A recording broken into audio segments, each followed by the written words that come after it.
Calibre 28-35. Manu dans le 6-9. 6h, 9h30 sur Énergie. Il sera de retour lundi matin. D'ici là, c'est le best-of qui continue. On écoutera Pedro Capó et les infos sur Énergie. Il est 8h30.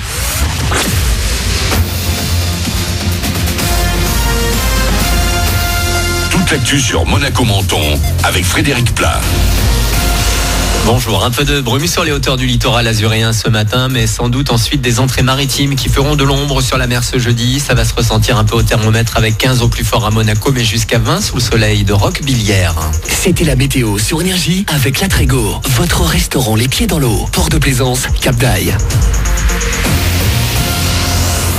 Sur la 8 et la Grande Corniche ce matin, il faut donc faire attention à votre visibilité, principalement à hauteur de la Turbie et du Col d'Aise. Sur l'autoroute, je vous rappelle aussi qu'il y a une longue zone de travaux entre Menton et Roquebrune et que vous êtes invité à lever le pied.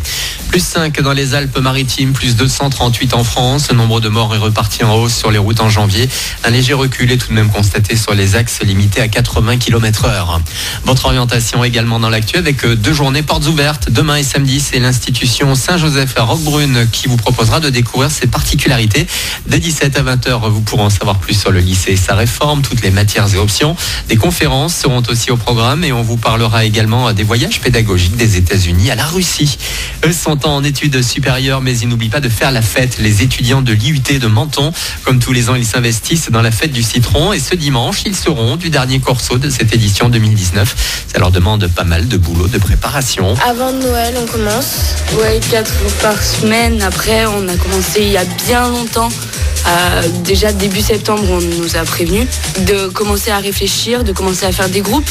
Donc oui, c'est vrai qu'on a fait plusieurs groupes. Un groupe qui s'occupait du costume, un autre qui s'occupait du budget de l'IUT, un autre de la communication. Et on a fait plein de petits groupes comme ça. Et après, on s'est réunis et c'est ceux qui se sont chargés du costume qui nous ont dit maintenant on va faire ça, ça et ça. Donc voilà, après nous on a fait nos costumes, on a fait les chars. Et ils seront 30 à défiler sur le corso de dimanche à Menton avec des chars qu'ils ont conçus. Pas de surprise, hier en Coupe de France, les favoris ont assuré pour rejoindre le PSG dans le dernier carré. Qualification de Lyon 3-1 face à Caen et de Rennes 2-0 contre Orléans. Reste un billet à distribuer la semaine prochaine entre Vitré et Nantes. Le tirage au sort des demi-finales aura lieu ce soir. Avis aux nostalgiques. Beverly Hills sera bientôt de retour à la télé américaine. La série phénomène des années 90 aura droit à une suite. La Fox a commandé 6 épisodes pour cet été. Une partie du casting a déjà dit oui. On reverra donc Brandon, Steve ou encore Kelly. En revanche, Shannon Doherty alias Brenda ne devrait pas y participer. Beverly Hills 90 210, l'histoire d'un groupe d'ados vivant dans l'un des plus beaux quartiers de Los Angeles. Voilà pour votre actu. Très bon début de journée à vous. Bon réveil avec le best-of de Manu dans le 6-9.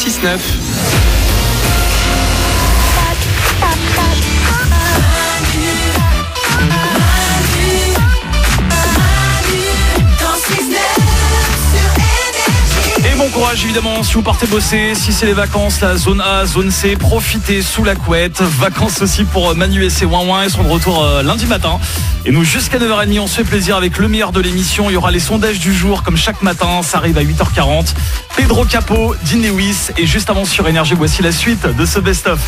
Manu dans le 6-9 sur Énergie. Manu et les ouin-ouin du matin, Manu et les ouin-ouin du matin.